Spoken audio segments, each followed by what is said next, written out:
The Secret of NIMH, 1982. What is NIMH? Is it a real person, place, or thing? Or did the story writers just make it up? In this movie, Mrs. Brisby was the main hero, but what was her name in the original novel? What was the wonderful tribute the fans of this movie gave to the actor who performed as Mrs. Brisby? These and more questions will be answered on this episode of Back Look Cinema, the podcast.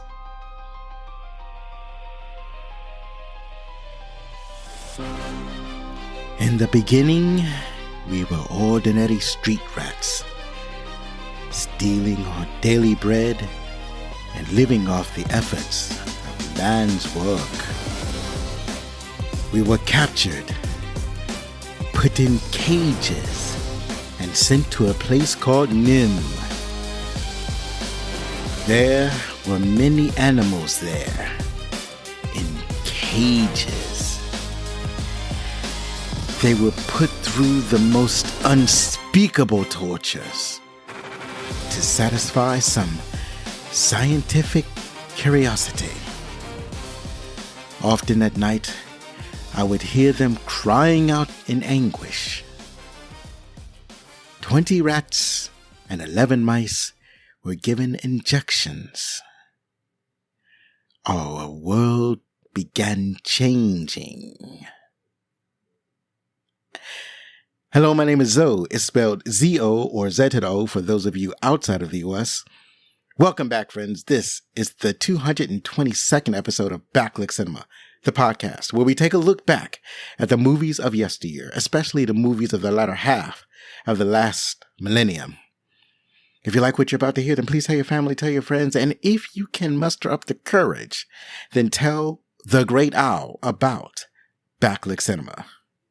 This is a different kind of episode because it revolves around a movie that I've never seen before, yet I have a lot of nostalgia for. When I was a child, I remembered seeing the trailer for a movie called The Secret of NIMH, and I was fascinated by it. My parents never took me to see this movie, but they did give me a child's storybook with beautiful illustrations based on the animation. I remember reading this book over and over again because it was a kind of a paradox. I loved the story, but at the same time, I really didn't understand the story. For example, when I would read the story, I would always pronounce the acronym NIMH, N-I-M-H, as nymph, with an F, or an F sound. I don't know why, because there is no F in the acronym. I think I was confused by the silent H at the end, so inventing an F was the compromise that I came up with subconsciously. I would keep rereading that storybook and trying to gain some understanding or some great truth, but I never got it in my childhood.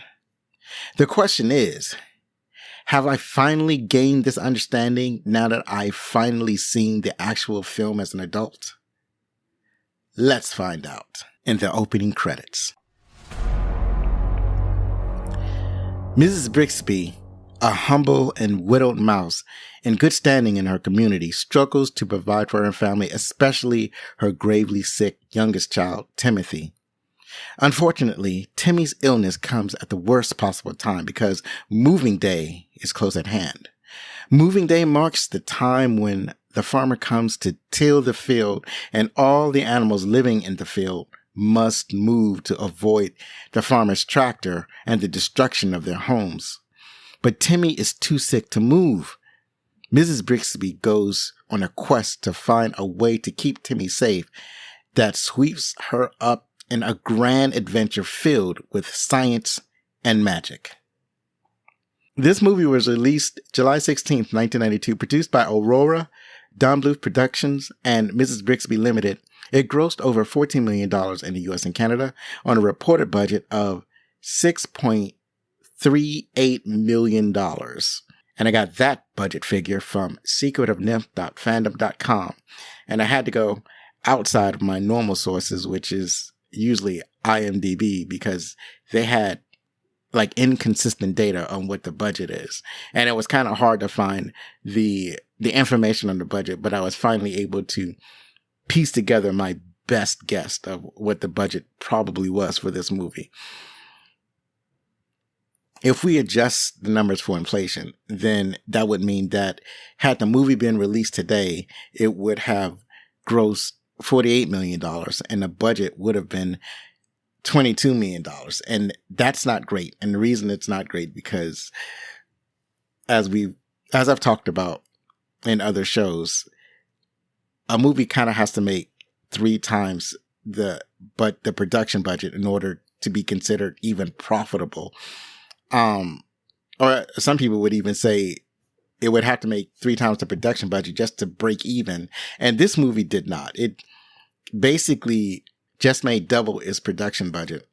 So, it barely covered the cost of the production and the marketing for the movie. So it did not do well. It didn't make a whole bunch of profit. And, this was, kind of a bad start for Don Bluth Productions. Now let's move on to talk about the actors in this animated movie. It's kind of unusual because this movie kind of had an all-star cast, or at least the cast in this movie, many of these actors were well known at the time. And the thing about that is that animation or animated feature films in the early 80s and earlier than that, they rarely featured known actors. They would use professional voice actors to do the animation. And in this early film, they used screen actors to provide the voices. And it's common nowadays, and people probably don't feel it's unusual. But back in the early 80s, this was extremely rare. As a matter of fact, I remember in the early 90s when it became more and more common to have screen actors provide voices, that there was a big conversations about professional voice actors losing jobs and losing out to screen actors for voice roles. And I'm pretty sure that conversation continues to this day. And looking at the list of screen actors, I know some of them, like I've seen some of them on either movies or television. And you might know some of these actors too. So starting off with the star, Elizabeth Hartman. She played Mrs. Brisby. This was her final role. She was an accomplished actress who was plagued with mental issues as she was in and out of psychiatric clinics to help her with her various issues. Unfortunately, on June 10th, 1987, at the age of 43, she took her own life. If you were a fan of 70s cinema, then you might have seen her in A Batch of Blue, You're a Big Boy Now, The Beguiled, Walking Tall from 1973, or The Fixer. Derek Jacobi played Nicodemus. He was the mystical rat leader. And you might have seen Jacobi in Gosford Park, Gladiator, Dead Again, or Anonymous. And I did recognize him from Gladiator. Dom DeLuise played Jeremy. Jeremy was a crow. DeLuise, you might have seen him on The Cannonball Run, Blazing Saddles, or All Dogs Go to Heaven. As a matter of fact, Dom DeLuise is often found in Don Bluth movies. And what's interesting is that as far as I was concerned, this was like the most famous actor in this film. I recognize his voice. I used to see him on television all the time. I don't know if I would call myself a fan of Dom DeLuise. He was just such a comforting and common personality that was on television. It was always pleasant to see Dom DeLuise. Up next is Arthur Mallet. He played Mr. Aegis. That's the science mouse. And you might have seen Mr. Mallet in Mary Poppins from 1964, Halloween from 1978, or Hook. Hermione Baddeley plays Auntie Shrew.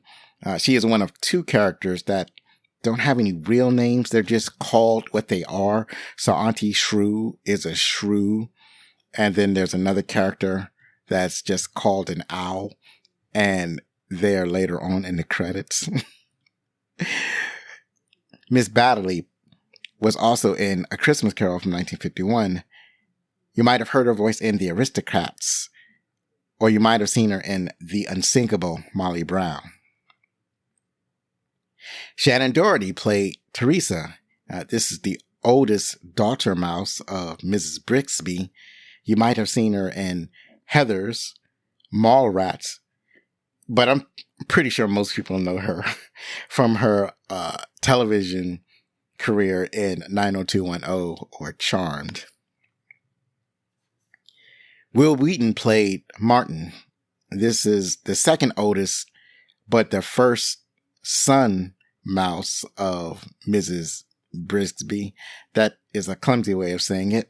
But anyway, Will Wheaton was in Stand By Me. We talked about that in episode number 136 with Andy Heller from a podcast, Fat Dude Digs Flicks. Wheaton was also in Toy Soldiers, and that's a movie I really want to do on this podcast. Jodie Hicks plays Cynthia. This is the third oldest and second daughter mouse of Mrs. Brixby. This movie is Mrs. Hicks' only theatrical appearance.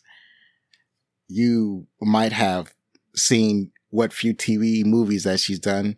One of them is called A Long Way Home, and the other is Right of Way. Ina, formerly Ian Fried, or Freed, it's probably Freed. In this movie, she's credited as Ian Freed. She played Timothy, the youngest and sickly son of Mrs. Brixby. What's interesting is that Ina Freed was a male going by their giving name, Ian, and they played male roles for their brief career as a child star. She has since transitioned to female, switching the last two letters of her name, Ian, to rename herself Ina. I thought that was, I just thought that was a clever thing to do. The only other notable role she did as a child actor was in Rocky 3. And the only other significant roles, I mean, she's been on a lot of television, but one of the more significant roles in television was in St. Elsewhere. Peter Strauss plays Justin. This is a rat captain, or probably a rat second in command, or captain of the guards, something of that nature. Anyway, Peter Strauss was also in XXX, State of the Union. Actually, I'm not sure how you say that. You call it, do you say XXX or do you say XXX? Anyway, it was a movie that I didn't like. Also in Nick of Time. Paul Shinar played Jenner. This is the rat antagonist, the main bad guy of the movie. And you might have seen him in Scarface or Raw Deal. And then last we have John Carradine, who played the Great Owl. What's interesting about this is that name looks so familiar. And I was like, I wonder if he's related. And yes, indeed, he is related. So John Carradine is the father of 5 sons, 3 becoming very successful actors. So you have his son David, which I remember from a show called Kung Fu. You have Keith, who has an impressive list of IMDb credits. And then you have Robert, who I didn't realize that Robert Carradine played Lewis in Revenge of the Nerds. I guess I just never knew who played what. I think later on down the line, I realized that the same guy that was in Revenge of the Nerds was also in ER. That guy, I can't remember his name, but I never knew that the guy who played his partner in that movie, Revenge of the Nerds, and I was like, I gotta find out if John Carradine is related. And yes, he's related to all the other Carradine actors that you know, apparently. So, you might have seen John Carradine in The Grapes of Wrath or The Howling. This movie was directed by one Don Bluth. One of the most interesting tales of film animation. If you don't know the name Don Bluth, know that he was one of the top animators at Disney after the death of Walt Disney. During his time at Disney, he got a growing sense that the animation being produced by the studio wasn't living up to the animated films of the earlier glory days of Disney, or as he might have said, Disney's churn 'em out attitude to filmmaking. He clashed with the studio over creative differences, and after the studio turned down his pitch for adapting the novel Mrs. Brixby and the Rats of NIMH, Bluth, noted animators John Pomeroy and Gary Goldman, and 8 other animators left Disney during the production of Disney's The Fox and the Hound to form Don Bluth Productions. The first project from Don Bluth Productions was a film short called Banjo, the Woodpile Cat in 1979. In watching Banjo, I noted that the Don Bluth signature style, his characters tended to move with more fluidity than other animated projects usually have. The thing about a Don Bluth animation is that you know it when you see it. It has a very distinct style and character design. The Secret of NIMH was the first film produced by this studio. And some other movies that you might have seen directed by Don Bluth are An American Tail, The Land Before Time, All Dogs Go to Heaven, Rockadoodle, Thumbelina, or Anastasia. It was written by the writing team of Don Bluth, John Pomeroy, and Gary Goldman. Before we talk about the credited writers, let's talk about the uncredited writers. Let's talk about the author who brought us Mrs. Brixby and the Rats of NIMH, because the film is based on this novel. This novel was written by Robert C. O'Brien, and it was illustrated by Zena Bernstein, or perhaps it's pronounced Bernstein. The novel won several awards, and it was inspired by the research of John B. Calhoun on mouse and rat population dynamics at the National Institute of Mental Health. And if you're following along with me, the acronym for that is NIMH, with a silent H that we talked about earlier. So NIMH is indeed a real institute. That's one of the 27 institutes of the National Institute of Health, which is a division of the United States Department of Health and Human Services. Also, NIMH is the largest research organization in the world specializing in mental illness. So going to the credited writers, Bluth, Pomeroy, and Gary Goldman, as a team, they wrote All Dogs Go to Heaven, Rockadoodle, and A Troll in Central Park. So they were a team because they were the three main people, the core of Don Bluth Productions. The music was composed by Jerry Goldsmith. He started composing for TV and film in 1953. The Secret of NIMH marks his first composition for an animated feature. Some of his earlier works were Lonely Are the Brave and 7 Days in May. Later on in his career, he wrote scores for Planet of the Apes from 1968, Patton, and Tora, Tora, Tora. Late in his career, he wrote music for Along Came a Spider and Star Trek Nemesis, along with many other films. So that's it for the opening credits. Let's move on to our favorite parts. So I think it's safe to say the theme for this movie is loyalty to friends and family. And I think a little bit on the side, the ethics of animal research. But it's definitely leaning on loyalty, especially loyalty to friends. It's the loyalty that basically allows this movie to happen, that allows the story to unfold in the way that it does. So right off the bat, I did genuinely enjoy this movie.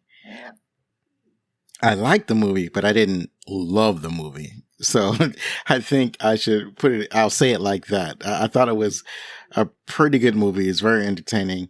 There were some surprising sequences, but there were some things about the story that I still felt were inconsistent and a little bit confusing. So I have better understanding now about the movie as an adult that I didn't have as a child, but there were still some things about it that I don't want to call them plot holes, but there were elements that were introduced in the movie that I feel like didn't make any sense.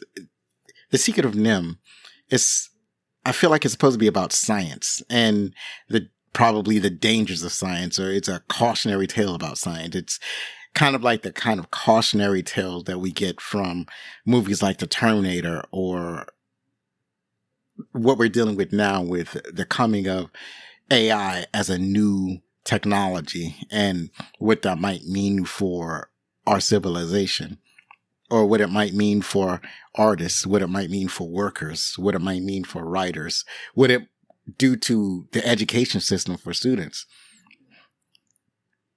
So it is it's like a mixed message when it comes to science. Like, science and scientific research can be good, but there are some drawbacks to it, and there can be some negative effects.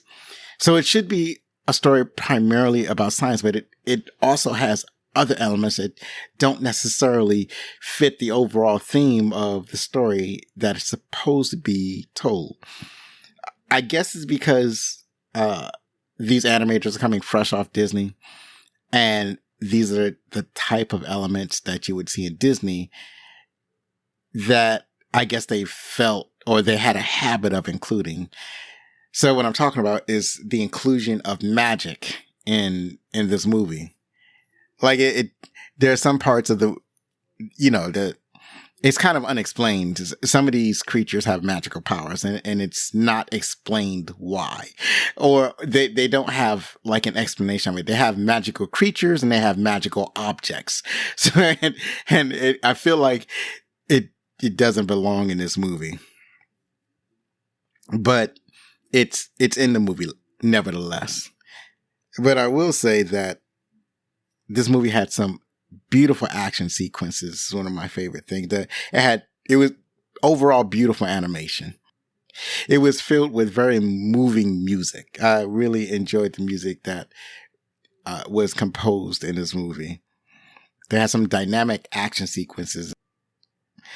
There were some genuinely scary characters in the movie. So you had like the owl and the cat, and actually there was one sequence with this huge rat that Mrs. Bixby has to get away from.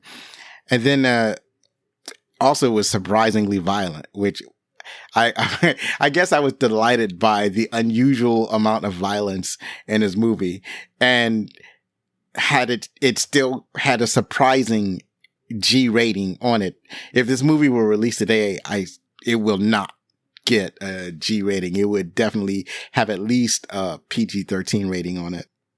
I guess I'm thinking that the people who rate the movie, the MPAA, they were like, oh, it's just animation, I guess. And they didn't really pay all that much attention to it. I don't know. It's crazy how they let this movie slip by with a G rating. So as you know, this story is about this mouse named Mrs. Bixby. She's widowed, and she has a very sick child. And on the first sequence of the movie, it's her she basically is going on a quest and an adventure to a nearby mouse that's going to help her. Well, she's going to this other mouse to try to get some medicine for her son. So she's going to Mr. Aegis, and he's like a science mouse. He's kind of a mouse that's kind of a jack of all trades of science. He's dabbling in medicine, electronics. He's dabbling in all sorts of things. Like he has a laboratory with a whole bunch of objects in it, a whole bunch of scientific equipment. So one of the other things that he happens to do is like medicine, and he's kind of a cantankerous old dude, and he begrudgingly creates medicine for her very sick son. He somehow he knows that her son has pneumonia, so he makes her medicine and gives her instructions on how it's supposed to be prepared. And so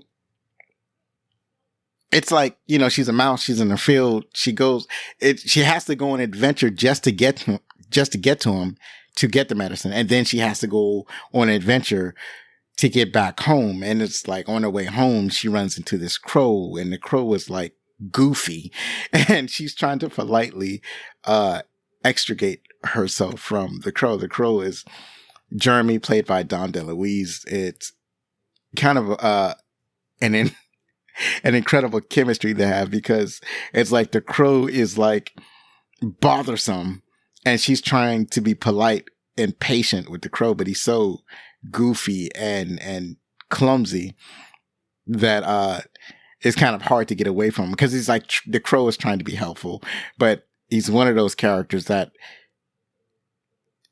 the crow is more problematic when he's trying to help than if he would just leave Mrs. Bixby alone.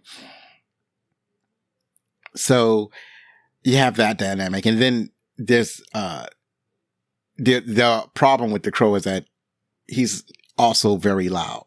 So she's trying to hush up the crow, because the crow might attract the attention of the cat. There's a cat that all the mice are weary of. The cat's name is Dragon, and obviously cats eat mice. So they all try to be very cautious when they're out in the open, but the crow was kind of like oblivious to it, and eventually it attracts the attention of Dragon the cat. So Dragon is it goes into a sequence where Dragon is chasing Mrs. Bixby and Jeremy around. It's the first action sequence of the film. It's very fun and thrilling. And then you get a sense that it's like she's running, trying to get away from this cat with this medicine that she has to give to her sick son. And it's like, all the while I'm watching this, it's like, I hope she don't lose the medicine. And it almost appears that she loses the medicine when she and Jeremy gets away from the cat. But Jeremy happened to have found the envelope that belonged to her. And so she didn't lose the medicine. But it's not like Jeremy is some hero for finding the medicine. He was the one that caused the problem in the first place by being so loud and goofy. So, also they have this, wonderful character, the Auntie Shrew, and as I mentioned earlier, played by Hermione Baddeley. And she's another kind of cantankerous character, kind of like, and she's kind of a gruff old, well, she has the aspect of a gruff old woman, and Auntie Shrew kind of looks after Mrs. Brisby's kids when she's away. She's their auntie, and they are like one, especially the Martin, the mouse, Mrs. Bixby's son. He's like always antagonizing Auntie Shrew, and he's just a bad little kid. He kind of follows he's similar to the character in the animated movie that I had mentioned before. So I talked about Banjo, this cat in Don Bluth Productions' first project. And Banjo was just a bad cat. He was like, as a matter of fact, in the theme song for Banjo, the theme song says that Banjo is a cat who could not behave. He seldom did what he should. Banjo was not really bad, they say. It's just that he couldn't be good. And this describes Martin. Martin is that character that he just can't be good. And it's like, he's always upsetting the shrew. And then the oldest daughter has to do what she can to repair the damage that her brother does. So that, though, I like that that the relationship that the family has with the shrew and the relationship that they have with the other animals that happens to be on the farm. Here's a part of the story that's bothersome, I guess, because the story depends on this, but it feels like weirdly illogical. So all the animals that happen to live on this farm, they're living in the field. It's almost springtime, and they're all concerned about moving day. Like Auntie Shrew keeps warning everybody that moving day is coming. When Mrs. Brisby goes to Mr. Aegis for the medicine, she's concerned about moving day, but Mr. Aegis tells Mrs. Brisby that Timothy cannot be moved. Like, he has to remain bedridden while the medicine does its work. It's like, under no circumstances can you have Timothy moved. And Mrs. Brisby said, well, what do I do about moving day? It's like, and Mr. Aegis is like, well, I really don't know what you could do about moving day, but you can't move Timothy. And the problem is that moving day comes a lot earlier than the animals anticipate. Like, they don't know exactly when the farmer's going to decide to plow his field. They just know that the time is coming soon and all the animals are preparing to move, but they don't know exactly when the farmer's going to till. And it just so happens that the farmer is setting out early. So the next day, it's like it's actually moving day. And then, like, Auntie Shrew kind of like, she loses her mind. She goes out screaming to everybody, it's moving day, like warning all the animals. The animals are in a panic and the animals are running off of the farm. All of the animals except for the rats. They live in a rose bush, and I guess the farmer is not going to cut down his rose bush. They live in a place that is kind of protected by the farmer. It's not like the farmer knows that the rats are there, or maybe he doesn't really pay attention to the rat. Well, no, he pays attention to the rats. He knows that the rats are around, but he probably is not cognizant that they're in his rose bush. At any case, the animals are panicking, running around, trying to get away from this tractor and plow. Mrs. Brixby was like, she knows she can't move Timothy, so she does something totally illogical. She goes and runs toward the tractor to try to stop the tractor. She is a mouse, and she's going to try to stop a tractor. And Auntie Shrew sees her, and like, she just goes and helps. she's down to clown. She's like that kind of a friend. She's that loyal to Mrs. Brixby that even though what Mrs. Brixby doing is crazy, she's going to help Mrs. Brixby try to stop the tractor. And they both climb onto the tractor. But, the tractor is like moving and rattling, and it's a huge cantankerous contraption. And Mrs. Brixby gets stuck. It's like she's not able to move. And then Mrs. Shrew continues, and she's able to just unplug some things. I don't know how many things that she unplugged. I think she just rips out the fuel line, and the tractor runs out of fuel. So the farmer gets out and looks in, and the fuel line is disconnected. So now he has to repair the tractor. And so moving day is postponed at least for a little while. So now Mrs. Brixby has to figure out how to move her family. After doing some investigation, they realize Mrs. Brixby is told that she has to go and see the great owl. She doesn't want to talk to the great owl because owls eat rodents. Owls eat mice. She don't want to talk to something that will eat her. That makes as much sense as her talking to Dragon the cat. So she's afraid, but they said, well, the great owl is the only one that can help her in her situation. So she goes on a quest, and she goes to see the great owl. And the great owl, along with Dragon the cat, is a genuinely scary creature. It's like they do a good job of when they want their audience to be afraid or to be concerned about certain characters.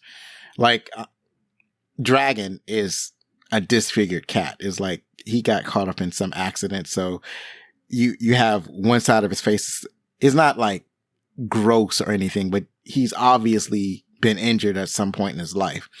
And one eye, because of the injury he suffered, one eye is a slightly different color than the other one. But the owl, the great owl, on the other hand, has glowing eyes. And this is a motif that they use in the movie, is that some of the characters have glowing eyes. It doesn't exactly make sense. I know that they're using it as like an element to invoke mystery or danger. And in the case of the great owl, they really want to invoke how dangerous and mysterious and perhaps magical that this creature is. It's like, it's a character that must be held in reverence. And compared to Mrs. Bixby, the owl is like gigantic. It's about as big as the cat. But it's one of those things that I know why they did it, but it's kind of one of those things that kind of bother me, were the eyes. And circling back to the other thing that bothered me was the whole concept of moving day, which is that the whole gist of this movie is that they have a day where all the animals have to move off the farm. And the question is, why are the animals on the farm in the first place? If they're smart enough to know that the farmer is going to till his field every year, what is the point of being there on the farm? Like, there are other places they could go further into the wilderness where they don't have to deal with being on a place where they have to move all of the time. So that was kind of bothersome, as, a logic problem. I don't know if like this is the first time that the farmer had ever tilled this field, then that would be one thing. But the animals have a name for when the farmer gets ready for it, and they call it moving day. So for whatever reason, they're always hanging out by the farm. And then when the farmer begins to till his field, now they gotta move their household to a safer place. And then after the summer, and I guess after the fall, depending on what the farmer has planted after the harvest, they'll come back in the wintertime. There's no logical reason for going back to the farmer's field. At least they didn't have one for the movie. Maybe in the novel there are reasons for these things, but in the movie there is no reason. Same way with the glowing eyes. There's no reason for the glowing eyes. At least in the course of the narrative. There's no logical narrative reason for the owl to have glowing eyes. But anyway, it does, and it's scary. So when the owl, like she says, let the farmer, it's moving day, the farmer's coming. What do I do? And the owl says, well, you got to move. And Mrs. Agnes says, but Timothy is sick. I don't know how to move him. He can't be moved. So what do I do? What's the alternative? And the owl was like, well, there is no alternative. You have to move. And then the owl realizes that this is not just any mouse. This is Mrs. Brisby, and she is the wife of the late Jonathan Brisby. And the animals hold Jonathan Brisby in very high esteem. He did a great thing. He did a heroic thing a while ago, and he had died a heroic death. So the owl now kind of changes his attitudes toward her, and he was the one that points her to the rats. She has to go to the rose bush and see the rats, and the rats would know how to move her house. He's completely confident in this. So now she goes on a quest to see the rats. And when she gets to the rose bush where the rats stay, at first she's chased away by Brutus, who also has glowing eyes. And this, I think he has glowing red eyes. And this is specifically to be scary. I mean, Brutus is an extraordinarily large rat, and you see him mostly in silhouette. He's carrying a very large spear, and he's trying to stab Mrs. Brisby with that giant spear. So all of these elements, the giant silhouette, the giant spear, the glowing red eyes, it's all to make Brutus as scary as possible. But the other thing is, as I mentioned before, that the eyes, the glowing eyes, don't really make any sense. But it does have a great effect of making them scary. Mrs. Brisby running to Mr. Aegis again. Mr. Aegis gets her into the rat chambers, and the rats are discussing whether they should move or whether they should stay in the rose bush. And moving not because of they're afraid of the farmer tilling the rose bush. They have no fear of that, because that's not something that the farmer does. What they're discussing is their use of electricity, and they're stealing stuff from the farmer's house, and they're stealing electricity. And some of the rats are feeling a certain type of way about stealing electricity from the farmer. They think they should move out into the field and basically live independently from the farm and stop stealing. But the lead rat of this debate, the one that's pushing for the move, he doesn't care about stealing from the farmer. It's Jenner, and Jenner is like, no, we need to stay here. This is our home. We shouldn't have to move. We shouldn't have to change our ways. We're smart rats. We should stay here. But the other rats, and the leader, Nicodemus, he's not there, but it's basically the will of Nicodemus to move the rats. He thinks that is the best course of action for the rats. And as long as Nicodemus is alive, the rat's going to do what Nicodemus says. And Jenner's he's trying to drum up support, but he doesn't have the support he needs. He's basically the kind of second in command of the rats under Nicodemus, but he doesn't want to publicly attack Nicodemus. But he knows that as long as Nicodemus is alive, they can't move the rat population. So after this debate, she's able to see Nicodemus himself. Nicodemus is the leader of the rats. He's old. He's mysterious, and he also has glowing eyes. Not everybody has glowing eyes. You got to be special. But in his case, his eyes aren't glowing because he is scary. And in this case, his eyes are glowing because he's mysterious. And some reason magical. There are magical elements in this movie. The magical elements don't make any sense because this is supposed to be a movie about science. This is supposed to be about animal experimentation and animal intelligence. So Nicodemus explains how they were just ordinary rats, and then they were captured by the scientists at NIMH, and they were experimented on, and these experiments gave many of the animals extraordinary intelligence. Nicodemus said that they found themselves looking at words and suddenly being able to understand them. And with this newfound intelligence, the rats and mice were able to escape. But a lot of the mice in the escape, they got caught up in something and they died. And only 2 mice survived. And that of all the animals that escaped, and one was Jonathan Brisby and the other was Mr. Ages.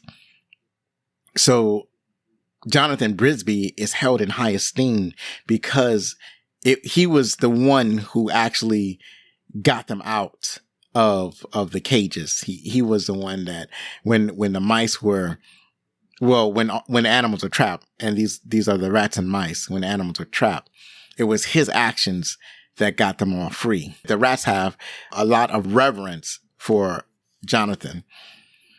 And so because she needs help, the rats, in gratitude for her husband, they agree to come up with a plan to move her entire house so that so that she doesn't have to move Timothy.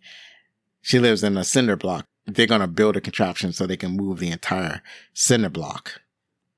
In her meeting with Nicodemus, Mrs. Brisby, she encounters, one of the things that she encounters is a book that is apparently being moved around telekinetically by Nicodemus. This is a magical element that was introduced in the movie. But the most egregious magical element is that Nicodemus gives her a talisman, and the talisman is, it has some special significance for the rats. It's something that Jenner, the antagonist rat, is something that he wants, but Nicodemus is instead giving it to Mrs. Brisby. And the talisman is magical, but it's not something that she can't use its magic. Nicodemus is giving it to her because the talisman is special, but he's not explaining really fully why it's special. And this was, you could tell it's magical, but it's kind of a weird thing to have. It's a weird element to be in this movie. That's the weird Disney element that I had mentioned earlier, is that they had this magical talisman that I feel has no business being in this movie that's supposed to be about science. I'm going to say this over and over again because I am so annoyed by this. One of the things that they need to do is that they need to knock out Dragon.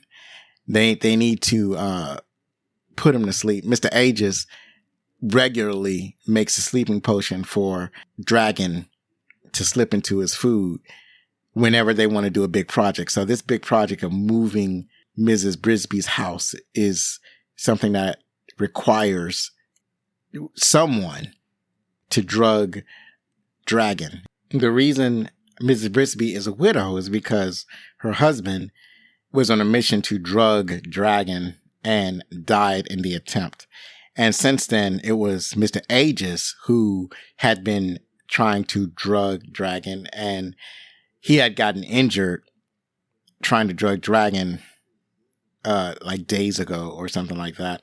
And so the rats apparently are too large to fit into the hole where they needed to go inside the house and drug Dragon.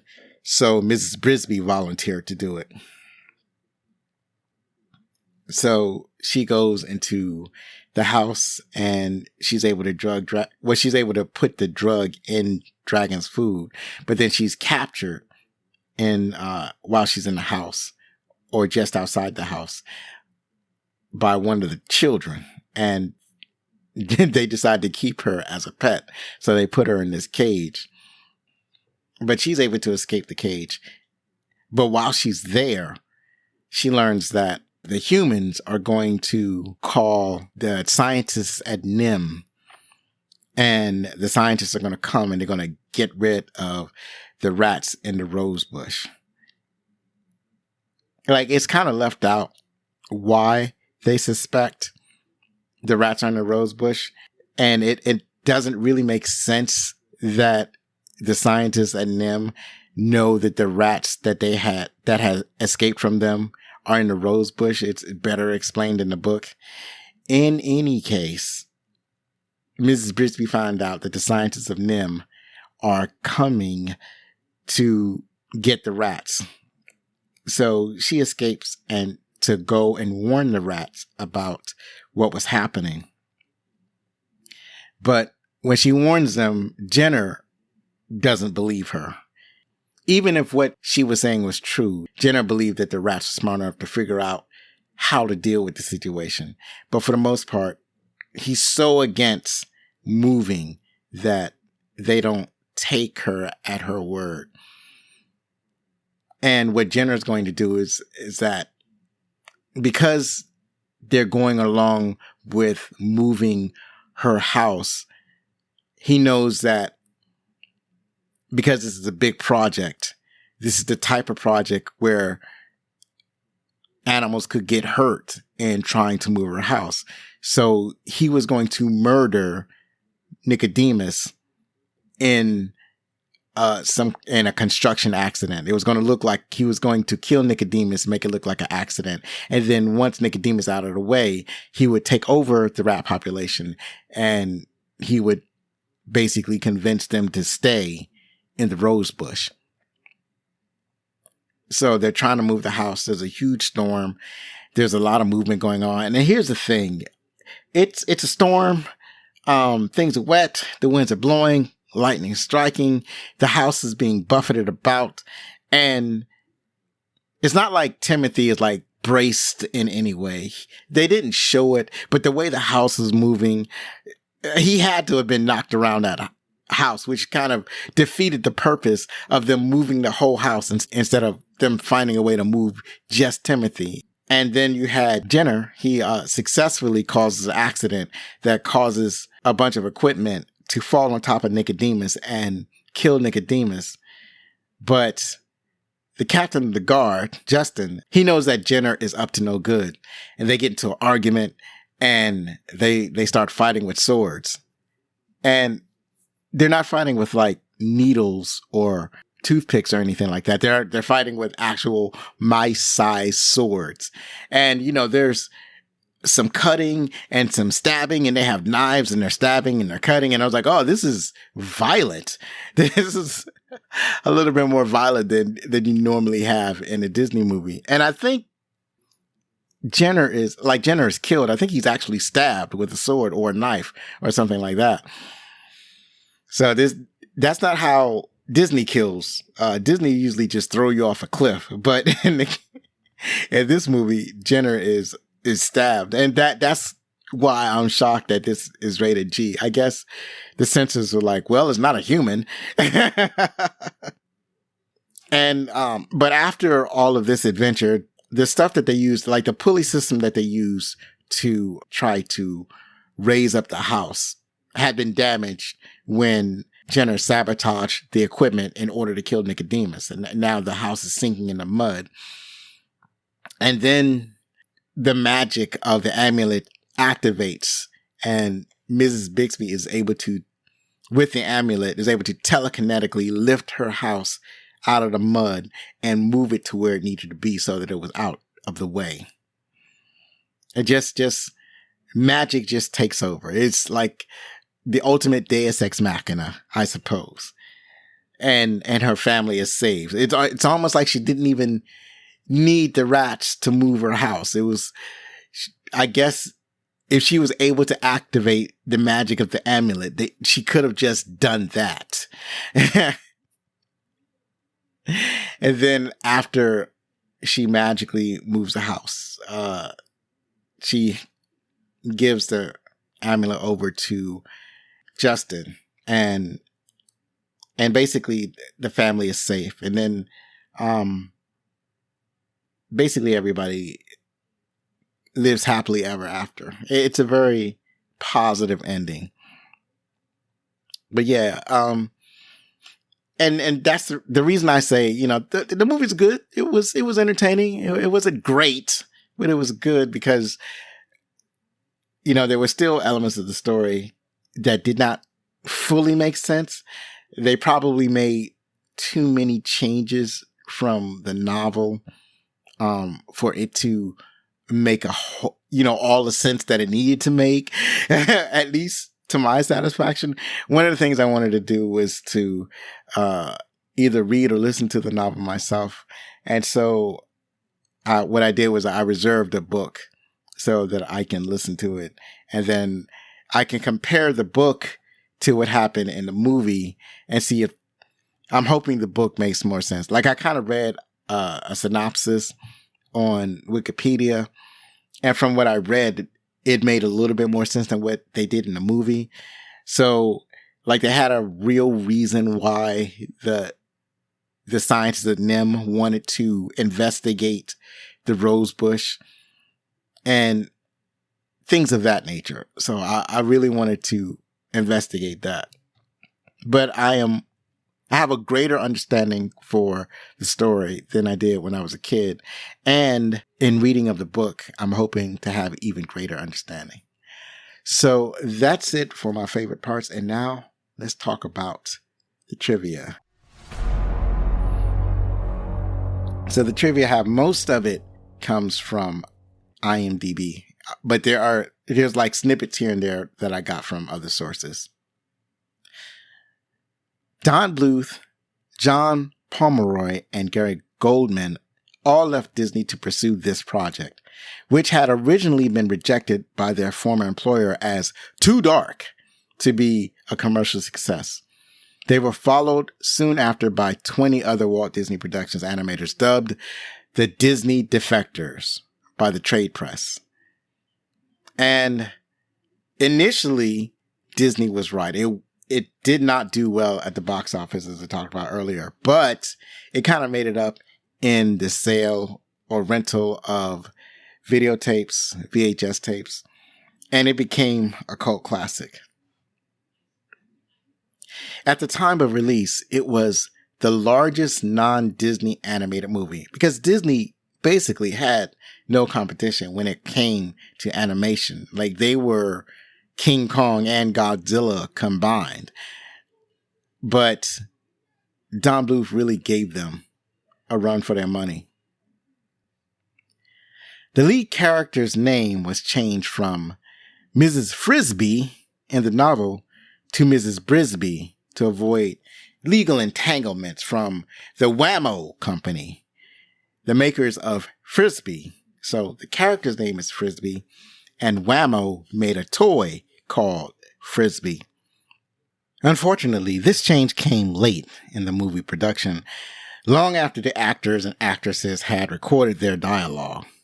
Because it was not feasible to have every actor and actress using the word Frisbee in the movie re-record his or her lines, the change from Frisbee to Brisby was actually made by the sound editors who, by hand, carefully sliced the BR or brr, taken from other words spoken by the actors and actresses, onto the fr on the magnetic dialogue tracks. Now, this had to been a painstakingly slow and tedious task.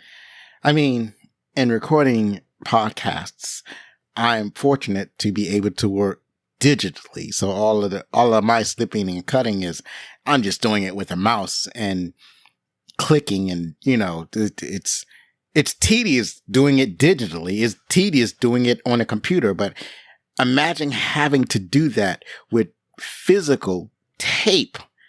That must have been mind-numbing. So, but they did the work because They had already recorded the movie by the time they got concerned about a possible lawsuit by the Whammo company. I'm not sure if anybody had made any overtures to Whammo to find out if they could use the name Frisbee, because Frisbee is an actual name, and I don't think anybody would confuse Frisbee, a mouse, with Frisbee, the flying disc, but they were concerned about it enough to go through all of this trouble. So that was incredible. And plus, it's probably because they were a tiny company and they didn't want to get into any legal entanglements. They figured probably that it would be better to just change the word from Frisbee to Brisbee than to have to get into any entanglements with Whammo. Composer Jerry Goldsmith said that it was among his personal favorites of the musical scores that he created. He was instrumental in introducing the movie to Steven Spielberg, who went on to work with Don Bluth on An American Tail. According to Bluth and Gary Goldman in their DVD commentary, Goldsmith so loved the movie that he volunteered an extra 3 weeks to polish and refine the score, even though he was not contractually obligated to do so. So yeah, that's real love right there. Co-producer Gary Goldman stated that they originally hoped that the movie would receive a PG rating due to several intense scenes and the maturity of the subject matter. They were actually surprised when the rating board gave it G, and feel that the rating might have hurt the movie's commercial appeal to older audiences. Because maybe, especially in the 1980s, you had maybe older kids that were like, well, rated G, there's no need for me to see this. It's like, it's cartoon. I want to see something that's real. I want to see a real cartoon, I guess. That might be the thought process. In the late August 1982, Walt Disney Productions barred several theaters from booking this movie as a double feature with Tron.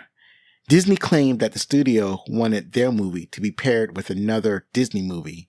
A Los Angeles Times article said that the action was due to bitter feelings over Don Bluth's exit from the company, and that's probably closer to the truth.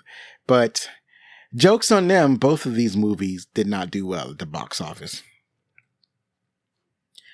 Aurora Productions acquired the film rights and offered Don Bluth Productions a budget of $6.5 million and 30 months to complete the film, tighter in both budget and schedule than most Disney animated features at the time. Aurora later reduced the budget to $5.7 million. Gary Goldman and the producers resorted to mortgaging their houses in order to raise the extra several $100,000 needed to complete the movie. In spite of these difficulties, the movie still cost under $7 million. So, yeah, like most Disney films at the time, they would probably be $14 million on the low end. But this movie was even, the most that they could get was half of what Disney would play on the low end. During production, Don Bluth agreed to the first profit-sharing contract in the animation industry. This means that the animators were offered a cut of the film's profit, a practice common for producers, directors, and stars of live-action films, but never before offered to artists on an animated feature. And unfortunately, as I mentioned earlier, this movie didn't make much of a profit, at least in theaters. Hopefully, with the DVD sales, or not even DVD, which the VHS sales and the deals that they probably made with networks to show it on TV, hopefully they was able to get your money back. Or they were able to get enough money to show a profit where they could pay their animators. It's hard to say. At any rate, in thinking about this, it's weird that I never saw it on television. I think maybe I saw a glimpse of it, or I may have seen a scene, but I don't think I ever had a chance to actually watch this on television. Members of the crew did some of the crowd voices for the rats of NIMH. Even Norbert Auerbach, then chairman of United Artists Europe, and Charles Chaplin, a leading critic at the Los Angeles Times, recorded some incidental voices. Regrettably, when this movie was released, Chaplin said he couldn't review it due to a conflict of interest. And the last bit of trivia, because Mrs. Brixby doesn't have a given name, fans have nicknamed her Elizabeth in loving memory of her voice actress, Elizabeth Hartman. Until this, she had no on-screen first name. She was only revered as Mrs. Jonathan Brisby. And that's it for the trivia. Let's see what the critics thought. The critics have it at a 93%. And audience popcorn meter scores 86% on Rotten Tomatoes. And on IMDb reviews, it's at 7.5 out of 10. So this is a highly, highly rated movie. And this is one of the few movies that I've done on this show where I am not in lockstep with the positive reviews that the critics have given. Like, I often disagree with the critics and sometimes all the audiences that have a movie at a low score and I have it at a higher esteem. But in this case, I am not as positive about this movie as the critics are. 93% is pretty high. Rita Kempley of the Washington Post wrote, "Sadly, The Secret of NIMH is beautiful but unbalanced. The animators gambled when they should have gambled." And this is a little play on words here. She says the animator should have gambled, like gambling money, when they should have gambled. And this is a different word that's a homonym, and it's spelled Gamboled. Gambled as in being playful. They should have been more playful. I guess she didn't vibe with the dark tones of this movie. Matt Brunette from Animat's Review wrote, "The Secret of NIMH is an animated feature that has every right to be called a masterpiece. Just about every element of this picture is amazingly crafted to present how animation can truly be a storytelling medium." And it definitely looks like a classic movie. It has that polished look. Joe Polak from St. Louis Post-Dispatch wrote, "The animation is excellent, but I wonder about the overall tone of the film. It ends happily, but along the way, there's so much reference to illness, tragedy, grief, pain, and other depressing subjects that it bothered me." And I thought that this was a contemporary review, like somebody had reviewed this in 2021 in the midst of the pandemic and got depressed by all of the tragedy that's in this film. But as it turns out, this is a review from when the movie came out in 1980. When did I say this movie came out? 1982. And so given this information, I don't really know what Joe's problem is. It's a darker film, but it's trying to strike a different tone than other animated movies of that time. It was trying to be more serious. And then, or they wanted to explore more serious subjects with animation. The last critic is John Stark of the San Francisco Examiner, who wrote, "If you're giving up on good old-fashioned animated movies, the kind Disney used to do so well, cheer up. The Secret of NIMH is quite wonderful, alive with dramatic conflicts, colorful characters, pretty music, and sophisticated animation." And in this, John Stark is correct. Finally, The Secret of NIMH is, as of this recording, available on Amazon Prime. Next episode, I want to check out another childhood classic that fills me with nostalgia. This one I've actually seen many times. It has thrilling action sequences and liberal use of early CGI technology. For a boy who grew up loving shows and movies like Star Wars, Star Trek, Buck Rogers, and Battlestar Galactica, this movie was an absolute fantasy fulfillment on the movie screen. Join me next time as we revisit The Last Starfighter. You can follow us on Blue Sky, Threads, TikTok, Instagram, and sometimes Twitter at Backlook Cinema. Please contact us with any questions, comments, or suggestions at friends@backlookcinema.com. Please rate and review on your favorite podcast app. And if you're listening on YouTube, please like or subscribe or leave a comment below. I'd love to hear from you. One last time, if you like the show, then please help us grow by spreading the word about Backlook Cinema, the podcast. Believe me, it matters. I've been Zoe Richardson. Be safe, share a movie from yesteryear with your family, hug your loved ones, and if you're going to be anything, be outstanding.